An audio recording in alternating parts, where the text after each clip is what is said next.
Bonsoir à toutes, bonsoir à tous. Merci à toute l'équipe, à toute votre équipe de la médiathèque départementale de m'inviter pour clore ce cycle et cette année fantastique avec un texte que j'aime beaucoup, 1Q84 d'Haruki Murakami. Peut-être parmi vous, il y a des inconditionnels de Haruki Murakami et qui ont déjà lu les 3 volumes de son dernier roman. Il a été traduit du japonais, c'est important de préciser cela. Il a été traduit du japonais par Hélène Morita, avec la collaboration de Yoko Miyamoto. Et que vous soyez des familiers ou non de l'œuvre de Murakami, œuvre fantastique s'il en est, sachez que Murakami aime les chats. Il ne peut pas écrire un roman sans y placer les chats auxquels il donne des dons anthropomorphes. Dans Kafka sur le rivage, vous avez une averse de chats. C'est pas tous les jours que nous assistons à des averses de chats, enfin, peut-être ici, dans cette région. Et dans ce roman dont il est question ce soir, dans le tome 2, page 175, nous avons Tengo, le personnage principal masculin. Je reviendrai sur la présentation de cet homme. Tengo va quitter Tokyo par le train et il va se rendre dans une ville du nord du Japon pour rendre visite à son père. Son père est en fin de vie. Il réside dans un institut spécialisé et dans le train, Tengo lit un recueil de nouvelles. Et dans ce recueil de nouvelles, on peut y lire La ville des chats, ou l'histoire d'un jeune homme qui voyage dans une ville, tombé sous l'emprise des chats. Ce jeune homme voyageait seul avec un sac pour tout bagage. Il n'avait pas de destination particulière. Il montait dans un train et descendait aux endroits qui lui plaisaient. Il s'installait dans une auberge, visitait la ville et ne restait sur place que si les choses lui convenaient. Dès que la lassitude s'installait, il reprenait le train. Et c'était là sa manière habituelle de passer ses vacances.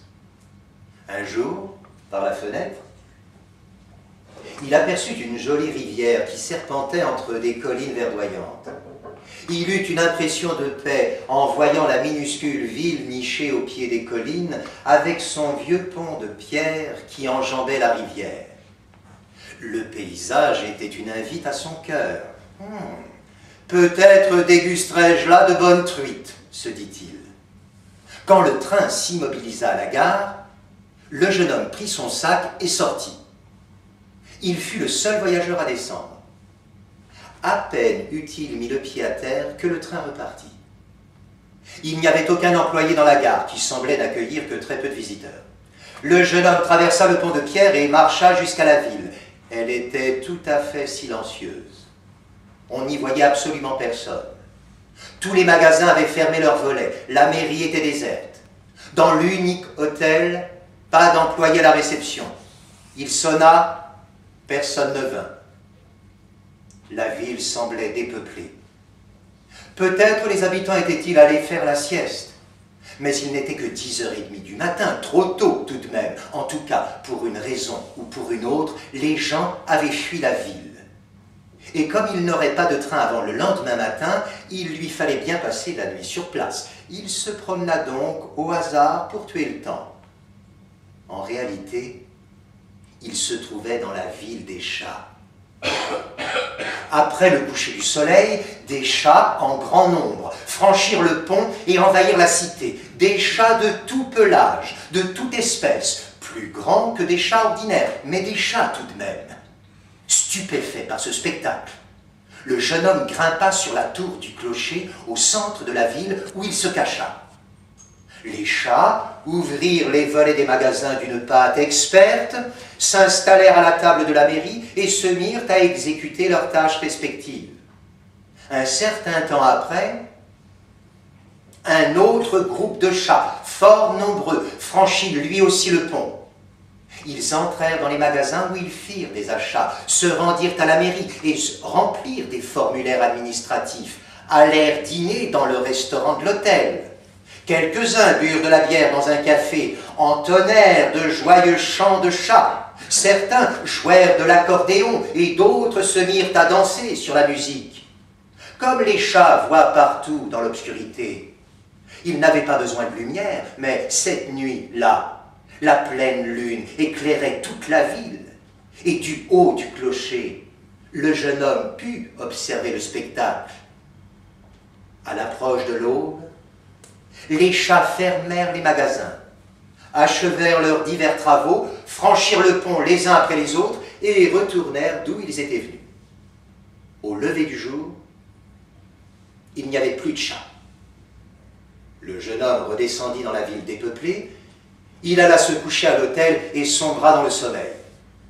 Lorsque son estomac cria famine, il se rendit dans la cuisine de l'hôtel manger les restes de pain et de plats de poisson, puis, lorsque les alentours commencèrent à s'assombrir, il remonta dans le clocher. De là, bien caché, il observa les faits et gestes des chats jusqu'au lever du jour. Il y avait un train qui s'arrêtait à la gare dans la matinée, un autre dans l'après-midi, chacun se dirigeant dans la direction opposée. S'il prenait celui du matin, il poursuivrait son voyage. Avec celui du soir, il pourrait revenir d'où il était venu. Il n'y avait jamais aucun voyageur qui montait ou descendait du train à cette gare. Néanmoins, les trains s'y arrêtaient scrupuleusement et repartaient une minute plus tard. Par conséquent, s'il le désirait, il pourrait quitter cette cité inquiétante. Mais ce n'est pas ce qu'il fit. Il était jeune, dévoré d'une ardente curiosité, plein d'ambition et d'esprit d'aventure. Il voulait revoir encore le spectacle étrange de tous ces félins. Depuis quand et pour quelle raison la cité était-elle tombée sous l'emprise des chats? Selon quel mécanisme la ville fonctionnait-elle? Que faisaient ces animaux dans ces lieux? Il voulait absolument le savoir. Sans doute était-il le seul humain à avoir observé des scènes aussi étonnantes. La troisième nuit, un grand tapage se fit entendre sur la grande place au bas du clocher. « Et dites-moi, n'y aurait-il pas comme une odeur d'humain » lança un des chats. « À vrai dire, ces derniers jours, j'ai eu l'impression que ça sentait bizarrement » approuva un autre en tortillant le nez. « En fait, moi aussi j'ai la même sensation » enchérit un troisième. « C'est étonnant, il ne devrait pas y avoir d'humains en ces lieux » dit un autre. « Oui, c'est vrai, les humains sont interdits de séjour dans la ville des chats. Pourtant, c'est sûr, ça sent l'humain. » Les chats se divisèrent en plusieurs bataillons, comme des groupes d'autodéfense, et commencèrent à inspecter la ville dans ses moindres recoins. Quand il le faut, les chats ont un odorat aiguisé. Ils n'eurent pas besoin de beaucoup de temps pour découvrir que l'origine de cette odeur se situait dans le clocher. Le jeune homme entendit le bruit de leurs pattes souples, tambourinant dans l'escalier. « C'en est fini de moi », songea-t-il. L'odeur humaine semblait affreusement exciter les chats et les mettre dans une colère noire. Ils sont grands, leurs griffes sont acérées, leurs dents étincelantes et pointues. Et dans cette ville, ils ne veulent pas des hommes. S'ils me trouvent, je ne sais pas ce qu'ils me feront subir. Et je ne crois pas qu'ils me laisseront quitter leur ville tranquillement, maintenant que je connais leurs secrets. 3 chats arrivèrent dans le clocher et reniflèrent à qui mieux. « Bizarre, dit l'un d'eux, ses longues moustaches frémissantes. C'est bien l'odeur d'un homme, mais il n'y a personne. C'est très curieux, dit un autre. Bon, en tout cas, il n'y a pas d'humain ici. Allons chercher ailleurs, c'est incompréhensible. Et ils s'enfurent, tout à fait déconcertés. Le bruit de leurs pas quand ils redescendirent l'escalier disparut dans les ténèbres de la nuit. Le jeune homme eut un soupir de soulagement. Lui non plus, cependant, ne comprenait pas. Comment se faisait-il que dans un espace aussi restreint, où ils étaient littéralement nez à nez, les félins ne l'aient pas vu? Et pourtant, il semblait bien que, pour une raison quelconque, les chats n'avaient pas perçu sa présence physique. Il approcha sa main devant les yeux. Oui, il la voyait bien. Il n'était pas devenu transparent. Étrange. En tout cas, dès le matin, il irait à la gare et il quitterait la ville par le train de la matinée. Rester là était trop dangereux, une chance pareille ne durerait pas toujours. Mais le lendemain, le train du matin ne marqua pas l'arrêt à la gare. Il continua simplement sa route sans ralentir. Le train du soir fit de même. Le jeune homme voyait le conducteur sur son siège et les visages des voyageurs aux fenêtres. Mais le train ne se disposait visiblement pas à s'arrêter, comme si personne ne discernait le jeune homme qui attendait, ni ne percevait même la gare. Quand l'arrière du train du soir eut disparu, les alentours redevinrent silencieux et calmes comme jamais jusque-là. Le crépuscule tomba. C'était l'heure où les chats allaient arriver. Il savait qu'il s'était perdu. Là où il était, comprit-il enfin. Ce n'était pas la ville des chats en réalité. C'était le lieu où il devait se perdre. C'était un lieu qui n'était pas de ce monde, qui n'avait d'existence que pour lui-même. Désormais, et pour l'éternité, aucun train ne s'arrêterait à cette gare pour le ramener dans son monde d'origine.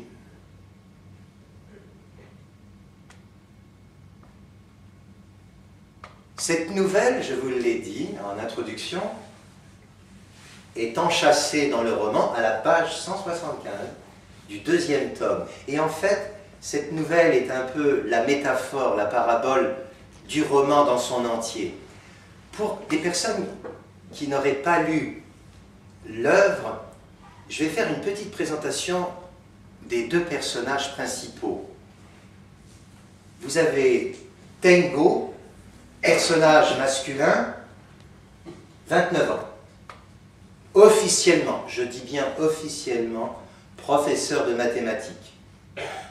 Écrivain, romancier à ses œuvres, pas encore publié. Il est engagé secrètement comme nègre par Komatsu, éditeur magouilleur, véreux, tout ce que vous voulez. Il est engagé pour réécrire La chrysalide de l'air, de la jeune lycéenne Eriko Fukaedi. Eriko Fukaedi a 15-16 ans, elle vient de s'enfuir de la secte Les Précurseurs. Et ce qu'il est important de préciser, c'est que cette secte est dirigée par son père, le grand gourou, surnommé le leader, pédophile avéré sous couvert de pratiques spirituelles.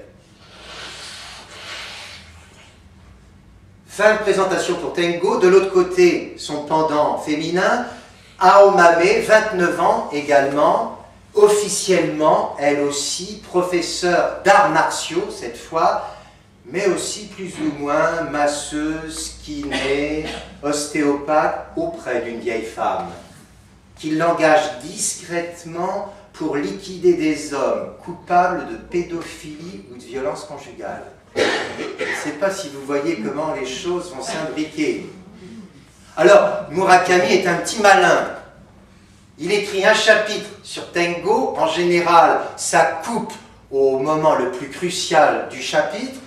Et vous devez attendre le chapitre consacré à Aomame pour connaître la suite. Et ainsi de suite entre Aomame et Tengo. C'est infernal. On tourne les pages sans s'en rendre compte. Donc, d'un côté, vous avez version nègre, une intrigue éditoriale où la magouille le dispute au talent littéraire, et de l'autre, version tueuse, une intrigue sociétale pour le moins sombre et sordide, les deux en alternance pour nous parler du Japon d'aujourd'hui. Vous êtes parés? Il semblerait. Je vous souhaite un bon voyage au pays de Murakami. Nous allons commencer par le pacte qui va lier Tengo à son éditeur. Cela faisait 5 ans que Tengo avait fait la connaissance de Komatsu, directeur éditorial de la maison d'édition du même nom. Tengo avait concouru pour le prix des nouveaux auteurs, patronné par la revue littéraire qu'éditait Komatsu, et avait été retenu dans la dernière sélection. L'éditeur lui avait téléphoné, lui avait proposé une rencontre pour discuter, il s'était retrouvé dans un café à Shinjuku. « Je pense que tu ne seras pas lauréat avec ce texte », lui avait annoncé Komatsu. En effet, il ne l'avait pas été. « Mais moi, personnellement, j'ai aimé ce que tu as écrit. Je n'attends pas de remerciement de ta part, mais c'est extrêmement rare que je parle ainsi à quelqu'un. » À ce moment-là, Tengo l'ignorait, mais c'était la pure vérité. « J'aimerais que tu me fasses lire ton prochain texte, en avant-première, et avant quiconque, avait-il ajouté. « C'est entendu, » avait répondu Tengo. Ensuite, Komatsu avait voulu en savoir un peu plus sur Tengo, d'où il venait, ce qu'il faisait à présent. Tengo s'était expliqué aussi honnêtement que possible.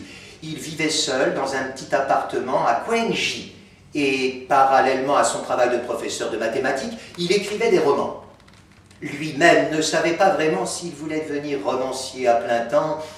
En avait-il réellement le talent? Ça non plus, il ne le savait pas très bien. Ce qu'il savait en revanche, c'est qu'il lui était impossible de rester un seul jour sans écrire. Pour lui, écrire, c'était comme respirer.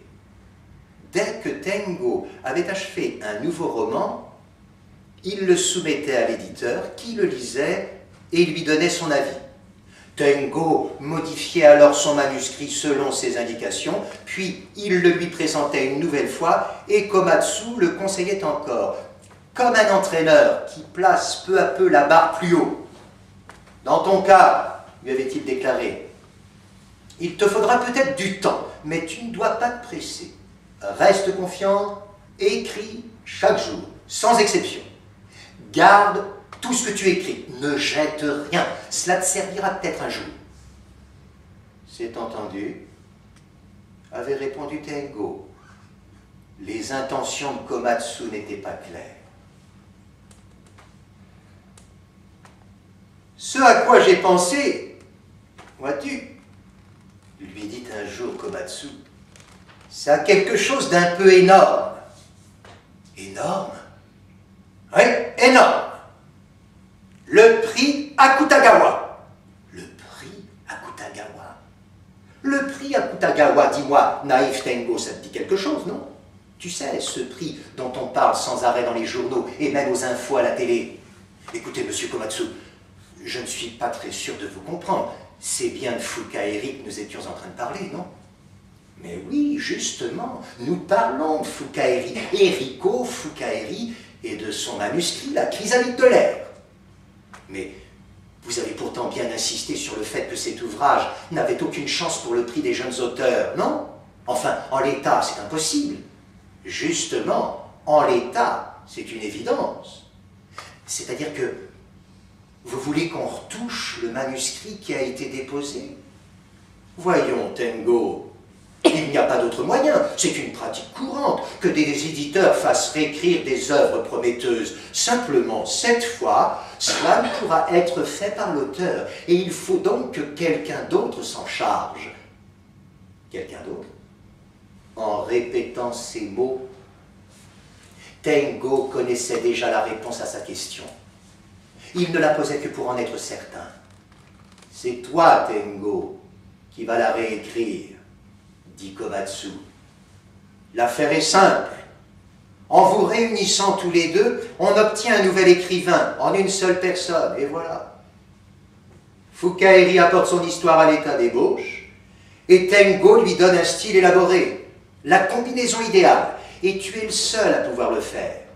Voilà pourquoi tout ce temps, jusqu'à maintenant, je t'ai toujours épaulé sur le plan personnel. Tu le sais, hein? Pour ce qui se passera ensuite, fais-moi confiance. Si nous unissons nos forces, Le prix du nouvel auteur, ce sera du gâteau. On pourra même se permettre de viser le prix Akutagawa. Tu sais, dans ce monde-là, je n'ai pas gagné ma vie pour rien, je connais la chanson. Admettons, monsieur Komatsu, admettons qu'on obtienne le prix Akutagawa. Que se passera-t-il après? Le prix Akutagawa Tengo, eh bien c'est la réputation assurée. La plupart des gens ne savent pas apprécier la valeur d'un roman, mais ils ne veulent pas rester à l'écart de la mode. Donc, il suffit qu'un livre ait reçu un prix, que tout le monde en parle, pour qu'il soit acheté et lu. D'autant plus si l'auteur est une jeune lycéenne comme cette petite Fukaeri. Et si le livre se vend bien, ça nous fera beaucoup d'argent. On se le partagera gentiment en trois. Je sais m'y prendre. La répartition de l'argent aujourd'hui, ça ne m'intéresse pas, répondit Tengo d'une voix cassante. Mais j'aimerais savoir si avec ce genre de pratique, vous ne dérogez pas à la déontologie de l'éditeur. Si ça venait à se savoir, vous auriez beaucoup de problèmes, non?